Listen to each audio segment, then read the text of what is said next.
Nazareno, sinasamba ka namin, pinipinto ka namin. Aral mo ang aming buhay at kaligtasan, Nuestro Padre Jesus Nazareno, iligtas mo kami sa kamatayan. Ang krus mong pinamatayan ay sagisag ng aming kaligtasan. Nuestro Padre Jesus Nazareno, dinarangal ka namin. Nuestro Padre Jesus Nazareno, inulwalhati ka namin. Nuestro Padre Jesus Nazareno, inarangal ka namin. Nuestro Padre Jesus Nazareno, inulwalhati ka namin. Ialay mga awitin sa piging na handog niya sa atin. Ialay mga awitin sa piging na handog niya sa atin.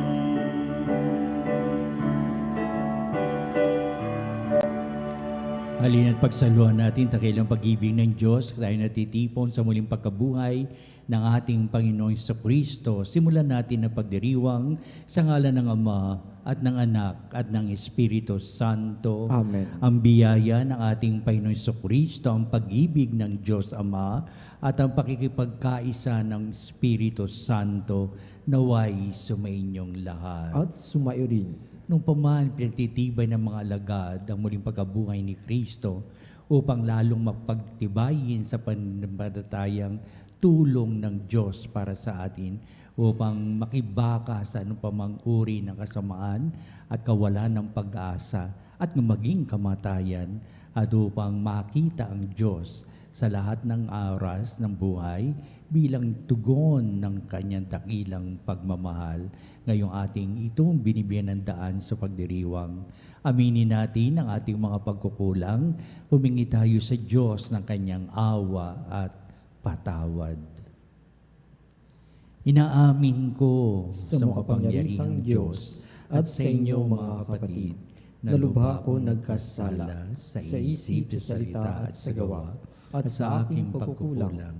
Kaya isinasamo ko sa mahal na Birhen Maria, sa lahat ng mga anghel at mga banal, at sa inyo mga kapatid, na ako'y ipanalangin sa Panginoong ating Diyos. Kaawan tayo ng makapangyarihang Diyos, patawarin tayo sa ating mga kasalanan at patnubayan tayo sa buhay na walang hanggan. Amen. Panginoon, kaawaan mo kami. Panginoon, kawaan mo kami. Kristo, kaawaan mo kami. Kristo, kawaan mo kami. Panginoon, kaawaan mo kami. Panginoon, kawaan mo kami.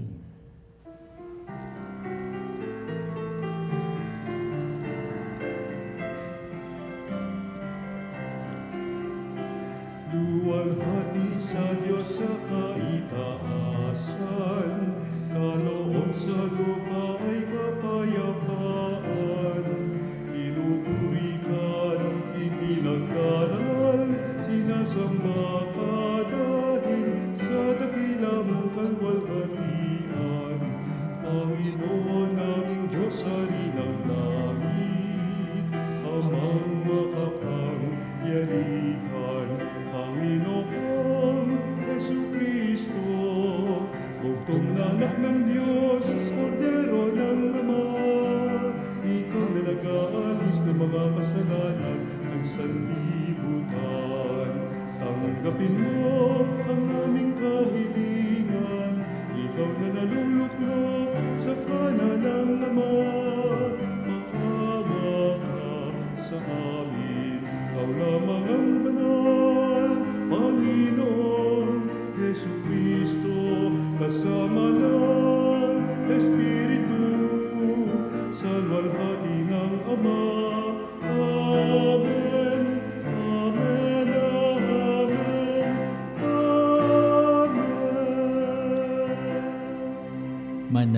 Manalangin tayo.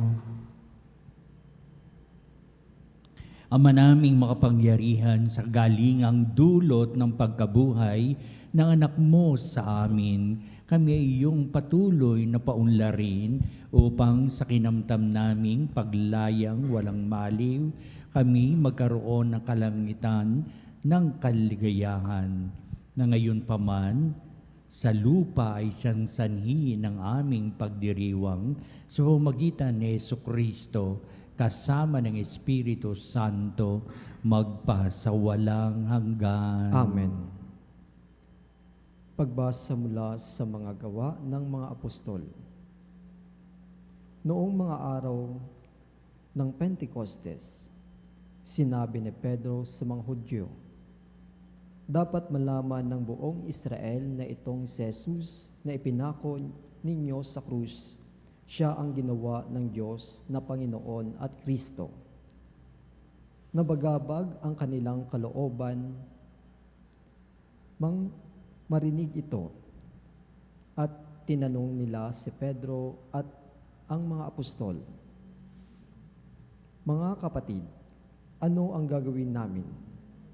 Sumagot si Pedro, pagsisihan ninyo at talikdan ang inyong mga kasalanan at magpabinyag kayo sa pangalan ni Jesucristo upang kayo'y patawarin at ipagkakaloob sa inyo ang Espiritu Santo. Sapagkat ang pangako'y para sa inyo at sa inyong mga anak at sa lahat ng nasang malayo, sa bawat tatawagin ng Panginoong Diyos. Marami pa siyang inilahad upang patunayan ang kanyang sinabi, at nanawagan siya sa kanila. Lumayo kayo sa masamang lahing ito upang kayo'y maligtas. Kaya't ang mga naniwala sa kanyang sinabi ay nagpabinyag at nagdagdag sa kanila ang may 3,000 tao ng araw na iyon. Ang salita ng Diyos. Salamat sa Diyos. Awat pag-ibig ng Diyos sa sangkalupa ay lubos. Awat pag-ibig ng Diyos sa sangkalupa ay lubos. Panginooy tapat sa kanyang salita at maasahan ang kanyang ginawa. Minamahal niya ang gawang matapat. Ang pag-ibig niya sa mundo'y laganap. Awat pag-ibig ng Diyos sa sangkalupa ay lubos. Ang may takot sa Diyos at nagtitiwala sa kanyang pag-ibig ay kinakalinga. Hindi babayaang sila ay mamatay, kahit magtagugtom sila'y binubuhay. Awat pag-ibig ng Diyos sa sangkalupa ay lubos. Ang ating pag-asay na sa Panginoon, siya ang sanggalang nating at katulong. Ipagkaloob mo na aming makamit, o poon ay iyong wagas na pag-ibig. Yamang ang pag-asa sa iyo nasasali. Awat pag-ibig ng Diyos sa sangkalupa ay lubos.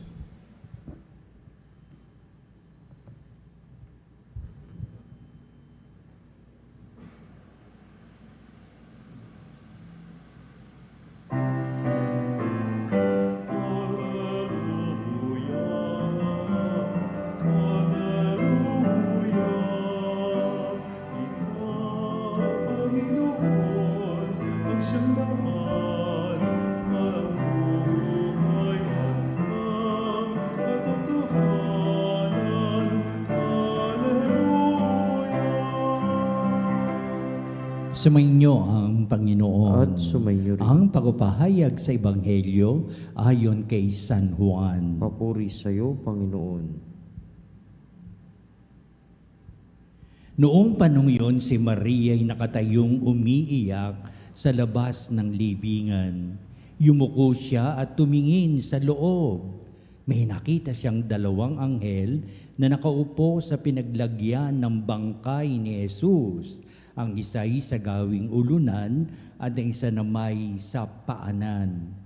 Tinanong nila si Maria, "Ale, ba't kayo umiiyak?" Sumagot siya, "Kinuha po nila ang aking Panginoon at hindi ko alam kung saan dinala." Lumingon siya pagkasabi nito at nakita niya si Jesus na nakatayo roon, ngunit hindi niya nakilala. na si Jesus iyon.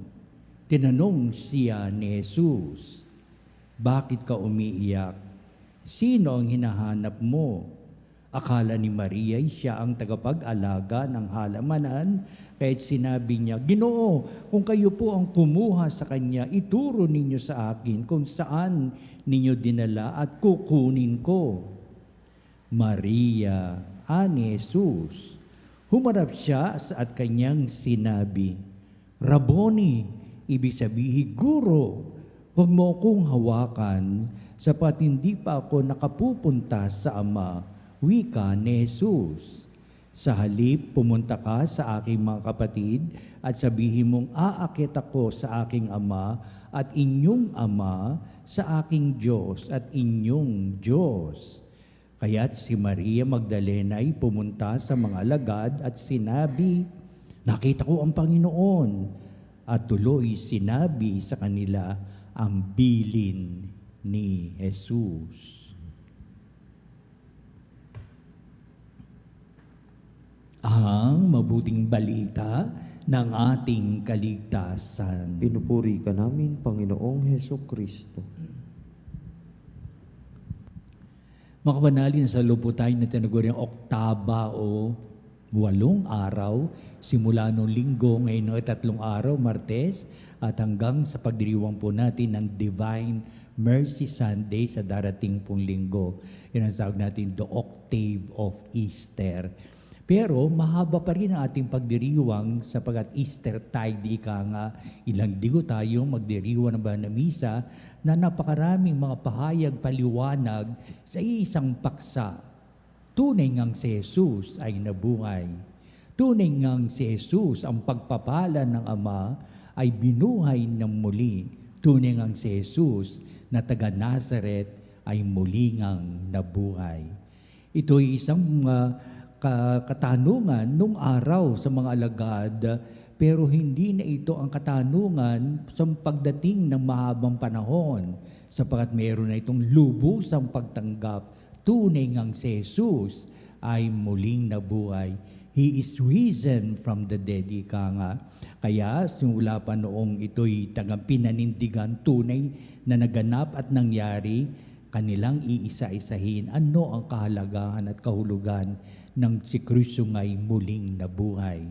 Una, tunay nga si Jesus na muling nabuhay ay si Kristo na taga Nazaret, na kanyang pagiging guro ay napakahalaga upang dumating ang pagkakataong ang pangalang guro na ito ay nalinan ng Mesyas, na ibig sabihin tunay ang si Jesus na muling nabuhay ay galing sa Ama.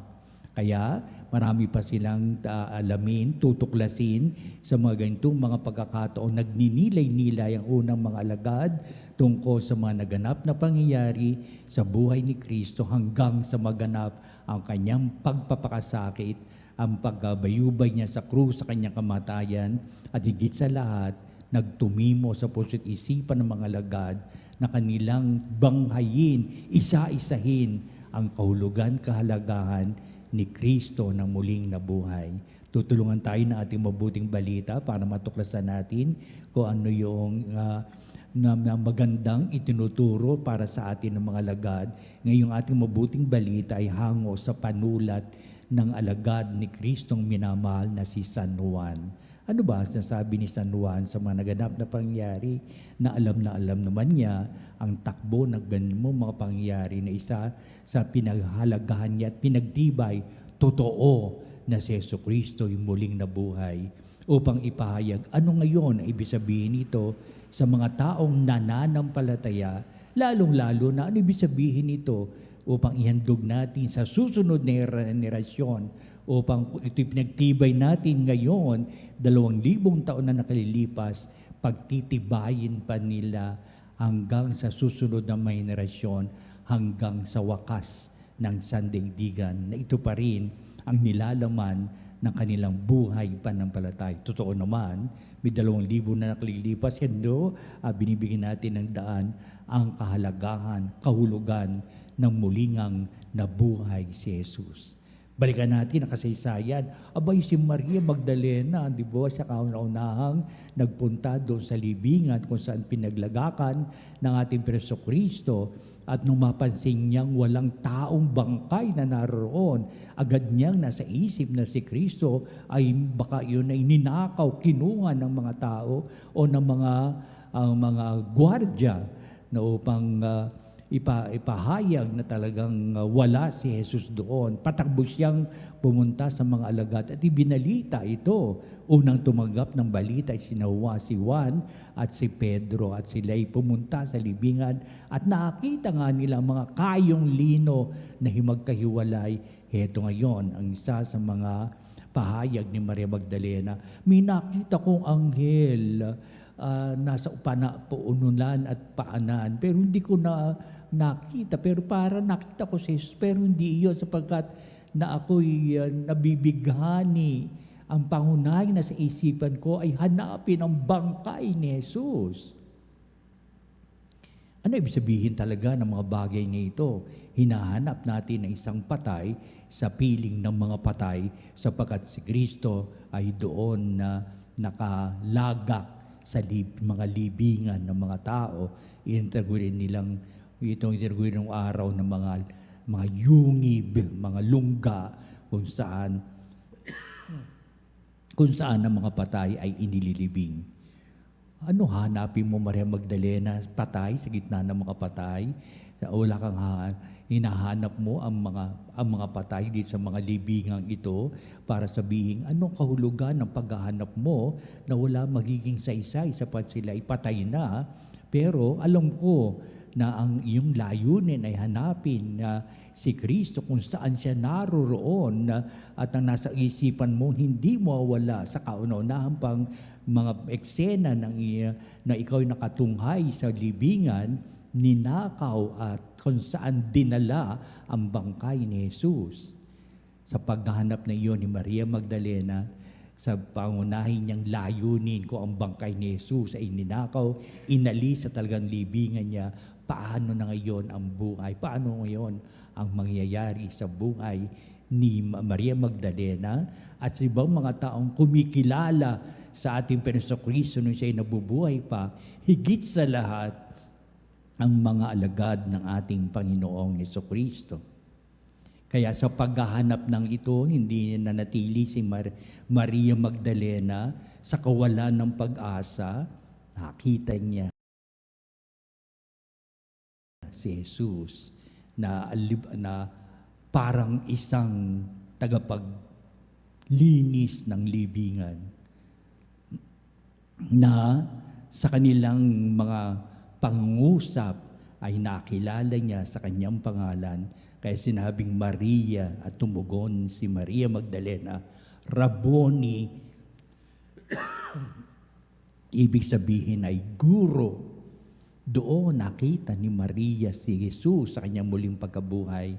Oo nga't sumaliksik siya sa mga patay, sa piling ng mga patay, pero hindi nawalan si Maria Magdalena ng pag-asa. Makikita niya si Jesus at nagkaroon ng kaganapan sapagkat nakabalita rin si Maria Magdalena sa palaging sinasabi ni Kristo, ako ipagkakanulo ng mga tao, ng mga namumuno at ako'y papapatay nila, ngunit sa 3 araw ako'y muling mabubuhay. O nga't ngayon ay sinasalisik nila ang kahulugan ng kanilang natanggap na bali-balita ni Jesus na maraming beses niyang binanggit ito sa mga alagad at naging si Maria Magdalena rin ay nakababatid nitong mga bagay na sinasabi ni Kristo sa magyayari sa pagdating ng panahon. Kaya tayo na nakakakita ng maganda sa magandang kinabukasan, may magaganap pang magandang mangyayari sa ating buhay. Hindi ito mauwi sa isang kawalang masitay maghanap na para ba kontento na lamang tayo sa kawalan ng buhay. Pero pinapahayag sa mabuting balita, ang kawalan nito hindi dapat humantong sa kawalan talaga, kundi hahantong ito sa tunay na may pag-asa sa pagsasaliksik natin sa mga maganap na pangyayari sa katotohanan at sa dapat maganap sa ating buhay, na ito ang kalooban ng Diyos. Ito minimithi ng Diyos na mabigyang daan natin sa buhay na ito. Kaya hindi naging sarado si Maria Magdalena, ngunit ang aral na binibigay niya sa atin, hindi tayo dapat mawalan ng pag-asa. Tunay nating makikita ano pa mang lunas, ano pa mga kaganapan, ano pang solusyon sa problema kung tayo naghahanap ng solusyon dito upang sabihin may tulong at awa ang Diyos na ating hinahangad sapagkat nakita natin naghahanap tayo sa kawalan pero hindi ito humihinto dito lamang sa kawalan kundi hahantong tayo sa may pag-asang tunay ngang dakila ang kahinatnan nito sa ating paghahanap. Sa bandang gitna ng ating pumabuting balita, patuloy ang pagbabalik-balik ng gunita ni Maria na hindi maiaalis ang bangkay ni Jesus sa kanyang isipan. Kaya nagtatanong siya, nakita na nga niya ang anghel sa paanan at paulunan ng ating Preso Kristo, pero nag-aalinlangan pa rin si Maria Magdalena hanggang sa may boses siyang narinig, Maria, at tumugon si Maria, Rabboni, sapagkat yun ang nasa isipan ni Maria nung nabubuhay pa si Jesus, nang siya'y tinatawag na Maria at kung paano siya tumutugon ng Rabboni, ibig sabihin ay guro, na hindi lamang guro ang pagkakatunghay ni Maria Magdalena, kundi may pagbabago ng magaganap. Tunay ang si Jesus ay nanggaling sa Diyos. Ito ibig sabihin ng mga anghel sa paanan at tulunan ng ating Preso Kristo, na ibig sabihin, lubusan na nagpapahayag ang Diyos sa buhay ng tao, pakinggan natin siya, bigyang halaga ang kanyang pananahan sa piling natin at upang lalong pagtibayin ang kaganapang ito sa tanang ating buhay. Mula noon, nung pangyayari yun na makita ni Maria Magdalena, hindi na nabago ang kanyang buhay pananampalataya, ika nga.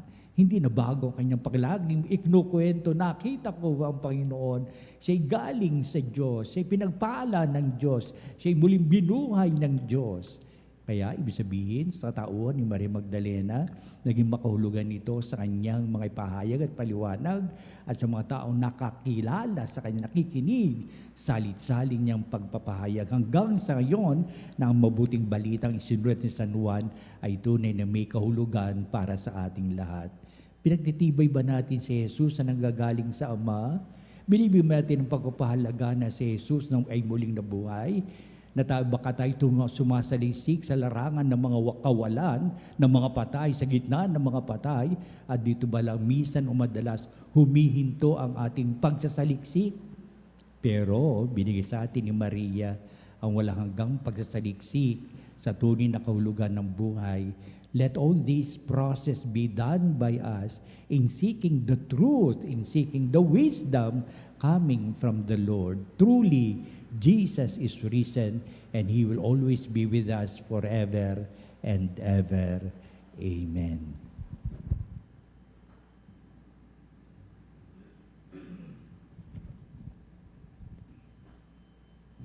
Halina makapanalig at dudulog tayo sa Diyos upang natin pagtibayin tunay ang si Jesus ay muling nabuhay.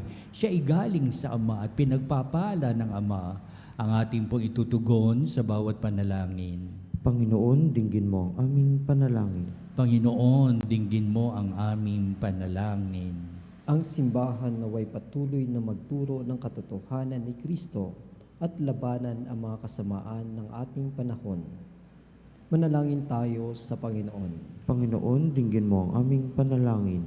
Ang mga namumuno sa mundo naway magtaguyod ng pagiging matuwid sa kanilang mga pamahalaan at maging magsigasig sa pagsugpo ng kasamaan sa mga pamayanan ipinanggakuan nilang paglingkuran. Manalangin tayo sa Panginoon. Panginoon, dinggin mo ang aming panalangin. Tayong lahat na natitipon dito, naway manatiling tapat sa ating mga pangako sa binyag. Manalangin tayo sa Panginoon. Panginoon, dinggin mo ang aming panalangin. Ang mga may sakit naway magkaroon ng kaligayahan sa panghihina ng kanilang katawan at kaluluwa. Manalangin tayo sa Panginoon. Panginoon, dinggin mo ang aming panalangin. Ang mga yumao naway makabahagi sa mulhating muling pagkabuhay ni Kristo. Manalangin tayo sa Panginoon. Panginoon, dinggin mo ang aming panalangin. Sa ilang sandali ng katahimikan, ipanalangin natin ang kagalingan at natatanging kahilingan ng ating mga Eucharistic Advocate. Manalangin tayo sa Panginoon. Panginoon, dinggin mo ang aming panalangin. Kami dumudulog sa iyo, Ama, upang pagtibayin natin halaga at kahulugan ng buhay na hindi ito humihinto hanggang di natin sasaliksik ang kapayapaan, ang katarungan at tunay na pagpapala na nagagaling sa iyo, Ama. Pagkalobon mo kami ng sapat na pananandigan sa buhay pananampalataya na nag-uumapaw ngayon sa aming pagdiriwang na muling pagkabuhay ni Jesus. Pagkalooban mo kami ng lahat ng pag-asa sa migdang kinabukasan at tunay na may pagtunghay at pagtanggap sa halaga at kahulugan. Tunay ngang si Jesus ay galing sa iyo, Ama. Tunay ngang siya'y pinagpapala mo. Dinggin mo nawa itong aming mga pagdulog, Ama, sa langit sa pamamagitan ni Kristong ating Panginoon. Amen.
Manalangin kayo mga kapatid, upang itong ating paghahain ay maging kalugod-lugod sa Diyos amang makapangyarihan. Tanggapin nawa ng Panginoon itong paghahain sa iyong mga kamay, sa kapurihan niya at karangalan sa ating kapakinabangan at sa buong sambayanan niyang banal.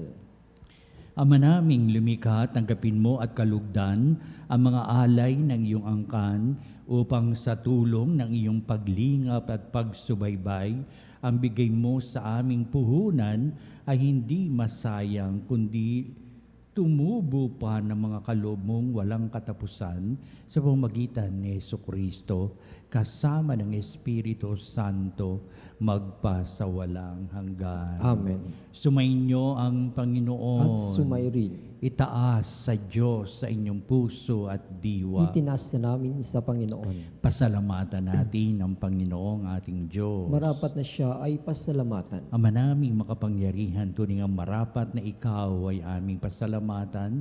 Ngayong pinagdiriwang namin ang paghahain ng Mesyas, ang maamong tupa na tumubos sa aming lahat.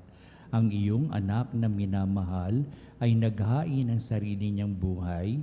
Siya ang tupang maamong umako sa kaparusahan upang mapatawad ang kasalanan ng sanglibutan. Sa pagkamatay niya sa banal na krus, ang kamatayan namin ay kanyang nilupig. Sa pagkabuhay niya bilang manunubos, pag-asa at pagkabuhay ay aming nakamit. Kaya kaisa ng mga anghel, nagsisiawit ng papuri sa ilang humpay sa kalangitan, kami nagbubunyi sa iyong kadakilaan. Santo, Santo, Santo, Panginoong Diyos ng mga hukbo, napupuno ang langit at lupa ng kadakilaan mo, o sana sa kaitaasan. Pinagpala ang naparirito sa ngalan ng Panginoon o sana sa kaitaasan. Ama naming banal, ikaw ang bukal ng tanang kabanalan, kaya't sa pamamagitan ng Espiritu mong banal ang mga kaloob na ito, upang para sa amin ay maging katawan at dugo ng aming Panginoong Hesukristo.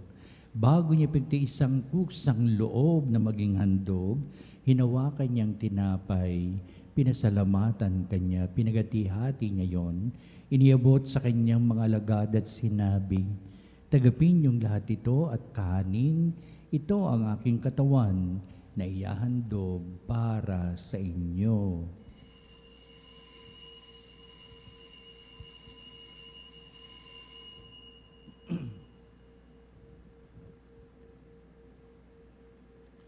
Gayun din naman, pagkatapos ng hapunan, hinawakan niya ang kalis, muli kanyang pinasalamatan, inabot niya ang kalis sa kanyang mga alagad at sinabi, "Tagapin niyong lahat ito at inumin, ito ang kalis ng aking dugo, ng bago at walang hanggang tipan, ang aking dugo na ibubuhos para sa inyo at para sa lahat, sa kapagpapatawad ng mga kasalanan. Gawin niyo ito sa pag-alaala sa akin."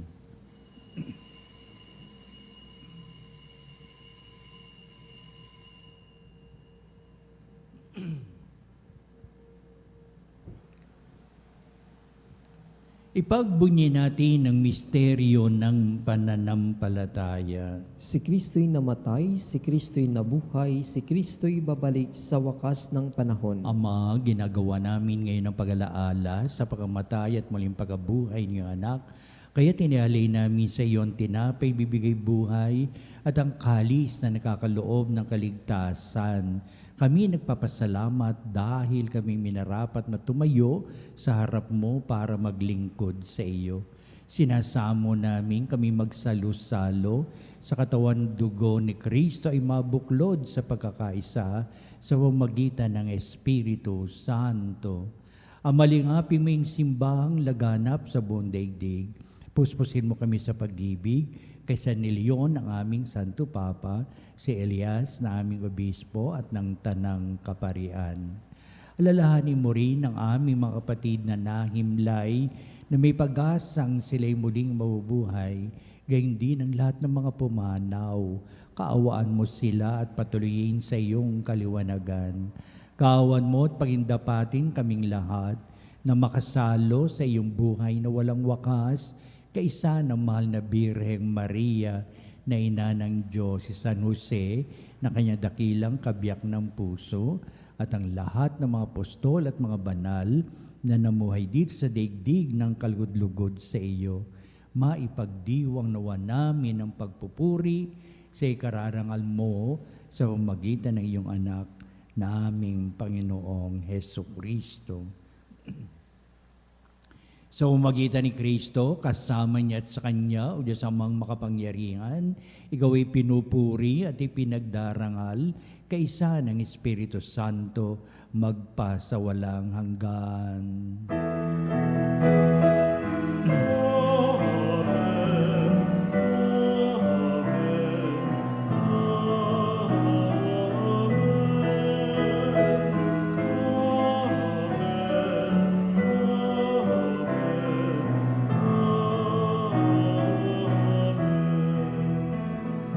Tunay ngang si Jesus ay muling nabuhay, siya ang pagpapala ng Diyos Ama para sa atin. Ating ngayong awitin ng panalangin tinuro sa atin ni Kristo, ang Ama namin.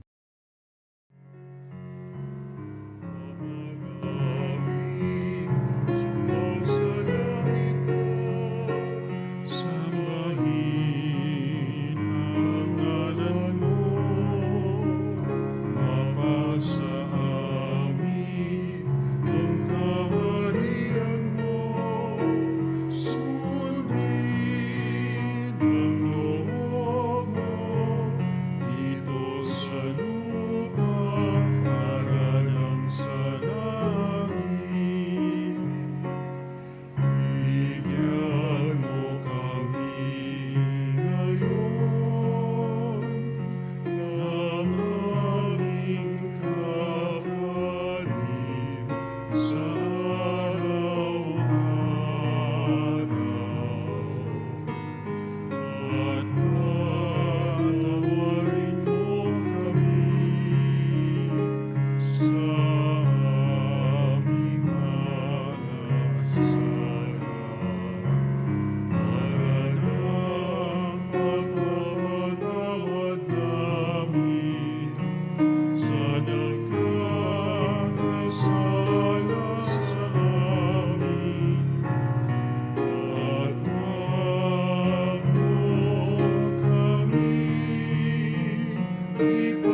Panalangin kami Diyos sa lahat ng masama, pagkalooban ng kapayapaan araw-araw, iligtas sa kasalanan at lahat ng kapahamakan, samantalang aming pinananabikan ang dakilang araw ng pagpapahayag ng tagapagligtas naming si Hesu Kristo. Sapagkat iyo ang kaharian, kapangyarihan at ang kapurihan magpakailanman. Amen. Panginoon Kristo, sinabi mo sa mga apostol, kapayapaan ang iniiwan ko sa inyo, ang aking kapayapaan ang ibinibigay ko sa inyo. Tunghayan mo ang aming pananampalataya at huwag ang aming mga pagkakasala.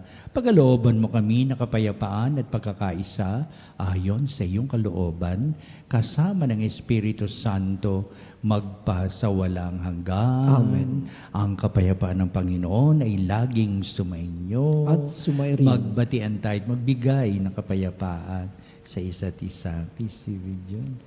Kordero ng Diyos na nag-aalis ng mga kasalanan ng sanlibutan, maawa ka sa amin. Kordero ng Diyos na nag-aalis ng mga kasalanan ng sanlibutan, maawa ka sa amin. Kordero ng Diyos na nag-aalis ng mga kasalanan ng sanlibutan, ipagkaloob mo sa amin ang kapayapaan.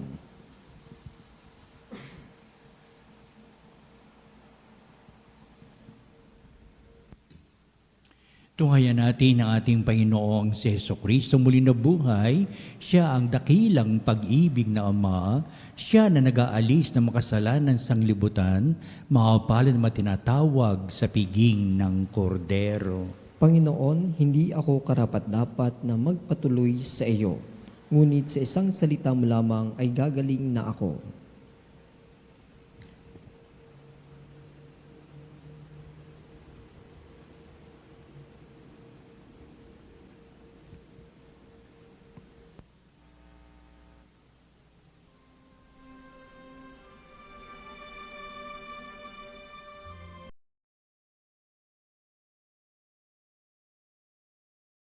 Nalig ating dasalin ang komunyong espiritual.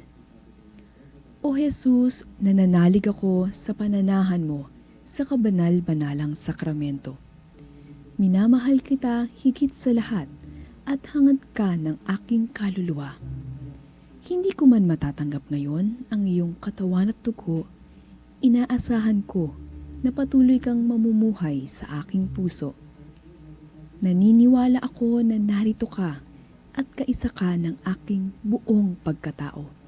Huwag mong ipahintulot na mawalay ako sa iyo. Amen. Panalangin sa karangalan ng Nuestro Padre Jesus Nazareno. O Jesus Nazareno, katamis-tamisan naming manunubos, sa harap mo ngayon naririto kami't nangangayupapa at nagsisisi ng taos-puso sa aming pagiging walang turing sa iyo at paglimot sa di mabilang na mga biyaya mo, lalong-lalo na yaong mahalagang biyaya ng pagtutubos. Dinaramdam namin at pinagsisisihang labis, Panginoon ko, ang pagkakasala namin sa iyo. Ikinalulungkot namin ang pagiging dahilan ng pagpapasan mo ng krus na iyan sa gitna ng mga hirap at kapaitan, hanggang sa inihandog mo ang iyong buhay sa bundok ng Kalbaryo, sa pagkaibig mo lamang na matubos kami at ang sangkatauhan mula sa sala. Pakabanalin mo, O Panginoon, ang aming pagnanais at ipagtanggap mo sa amin ang iyong biyaya. Maging tagapamagitan nawa ang iyong ina, ang kalinis-linisang Birheng Maria.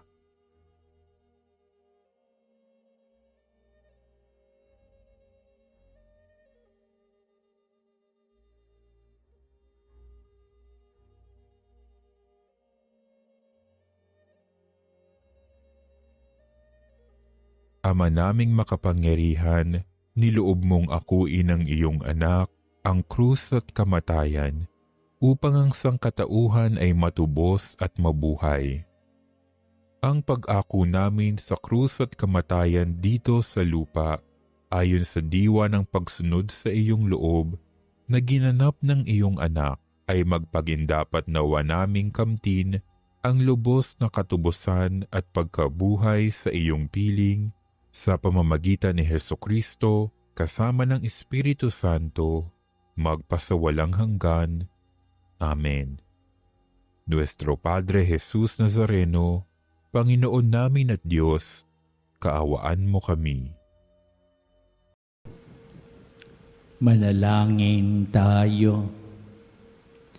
Ama naming mapagmahal, pakinggan mo kami upang maging handa ang aming kalooban para pakinabangan ang ligayang walang katapusan na iyong inilaan sa mga niloob mong mabinyagan sa pamamagitan ni Jesucristo kasama ng Espiritu Santo magpasawalang hanggan. Amen. Sumainyo ang Panginoon. At sumayo rin. Pagpalain kayo ng makapangyarihang Diyos Ama at Anak at Espiritu Santo. Amen. Humayo kayo, taglay na tuning ang muling nabuhay si Jesus sa lahat ng mapagpalang pag-aaruga para sa atin. Alleluia, Alleluia. Salamat sa Diyos. Alleluia, Alleluia. Susunod po natin ang pagtatanghal sa kabanbanalang sakramento sa altar bilang patuloy na ating pong pagsamba at sa ating pong pagtatanod at mga kalakipang panalangin.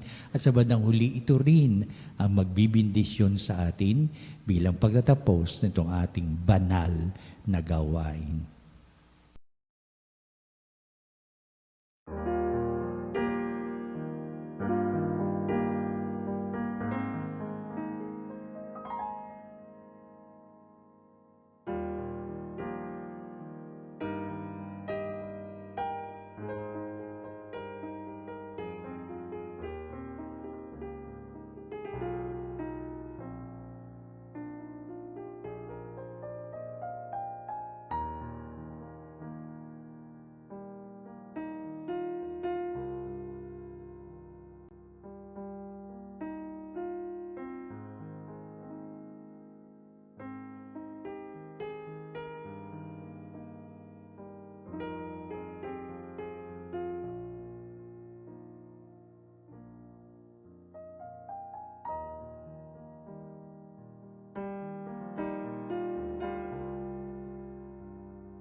Mga panalig bilang isang bayang tinawag ng Ama kay Jesucristo na pinagbuklod sa isang katawan, tayo'y manikluhod at sumamba sa Panginoong Jesucristo sa kabanalang sakramento sa altar. Sa sandaling ito ng pagpupuri at pagsamba sa banal na sakramento, alalahanin natin ang ating mga kapanalig na kasama natin ngayong nakikinig at nakasubaybay sa ating himpilan. Higit sa lahat, ang ating mga may sakit at mga nakaratay sa banig ng karamdaman, ang mga nasa pagamutan at kanilang tahanan, at ang lahat na tanging sa Diyos lamang umaasa ng kagalingan. Gayun din, panalangin natin ang ating mga nanghinaan sa kanilang pananampalataya, ang mga nakararanas ng matinding kalungkutan, takot at pangamba, ang mga nawawala ng pag-asa at lakas ng kalooban. O Diyos, halina at kami tulungan. O Panginoon, magmadali ka sa iyong pagdamay. Papuri sa Ama at sa Anak at sa Espiritu Santo. Kapara ng una ngayon at magpas sa walang hanggan. Amen. Purihin ang makapangyarihang Ama na nagsugo sa kanyang bugtong na anak upang tayo'y maipagkasundo sa Kanya. Pinupuri ka namin ngayon at kailanman. Purihin ang Panginoong Jesucristo, ang Kordero ng Diyos, na nag-alay ng kanyang katawan at dugo bilang pagtubos sa sala ng tanan. Pinupuri ka namin ngayon at kailanman. Purihin ang banal na Espiritu, ang Panginoong nagpapabanal, na pumupuspos at nagbibigay kagalingan sa lahat. Pinupuri ka namin ngayon at kailanman.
Makapangyarihang Diyos na walang hanggan, Ikaw ang aming Panginoon at butihing Ama. Sa iyong pagpapala, ipinagkaloob mo ang lakas sa aming kahinaan. Tunghayan mo po ng may kagandahang kalooban ang iyong mga lingkod na may sakit at karamdaman, ang manababalisa at nawawala ng pag-asa, ang manatatakot at nalulumbay, at ang may matitinding suliraning taglay at pinagdaraan ng hirap sa buhay, ang manasabingit ng kamatayan. Pagalingin at aliwin mo po sila sa kanilang mga karamdaman at ibalik sa kalusugan at kapanatagan ng kalooban upang mabatid nila ang iyong kabutihan at sila'y magpasalamat sa iyong banal na pangalan. Hiniling namin ito sa pamamagitan ni Kristong ating Panginoon. Amen. Panginoon, nagsusumamo kaming dalawin ang tahanang ito at alisin mula rito ang lahat ng mapanirang kapangyarihan ng kaaway. Mananawa rito ang iyong mga anghel at banal upang panatilihin kami sa kapayapaan at sumaamin nawang lagi ang iyong pagpapala. Hiniling namin ito sa pamamagitan ni Kristong ating Panginoon. Amen. Gawaran nawa tayo ng makapangyarihang Diyos ng kapanatagan ng kalooban at mapayapang buhay. Amen.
statisti ei. Omne declamentum in sea bente. Oremus. Deus, qui nobis sub sacramento mirabili, passiones tui memoriam reliquisti, tribue quesimus, ita nos corporis et sanguinis, tui sacra mysteria venerari, ut redemptiones tui fructum in nobis iuster sensiamus, qui vives et reinas in saecula saeculorum. Amen.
Banal na pagpupuri, purihin ang Diyos, Purihin ang Diyos. purihin ang kanyang banal na pangalan. Purihin ang kanyang banal na pangalan. Purihin si Jesucristo, Diyos na totoo at tao namang totoo. Purihin sa Jesucristo, Diyos na totoo at tao namang totoo. Purihin ang ngalan ni Jesus. Purihin ang ngalan ni Jesus. Purihin ang kanyang kabanalang puso. Purihin ang kanyang kabanal-banalang puso. Purihin ang kanyang kamal-mahalang dugo. Purihin ang kanyang kamahal-mahalang dugo. Purihin si Jesucristo sa banal na sakramento sa altar. Purihin sa Jesucristo sa banal na sakramento sa altar. Purihin ang Espiritu Santo ang mga aliw. Purihin ang Espiritu Santo ang mang-aaliw. Purihin ang dakilang ina ng Diyos, si Maria Santissima. Purihin ang dakilang ina ng Diyos, si Maria Santissima. Purihin ang kalisinisang paglilihi sa Kanya. Purihin ang kalininisang paglilihi sa Kanya. Purihin ang kanyang malulhating pag-aakyat sa langit. Purihin ang kanyang mulhating pag-akyat sa langit. Purihin ang ngalan ni Maria, Birin at Ina. Purihin ang ngalan ni Maria, Berhen at Ina. Purihin si San Jose, ang kanyang kalisinisang esposo. Purihin si San Jose, ang kanyang kalininisang esposo. Purihin ang Diyos sa kanyang mga anghel at mga santo. Purihin ang Diyos sa kanyang mga anghel at mga santo.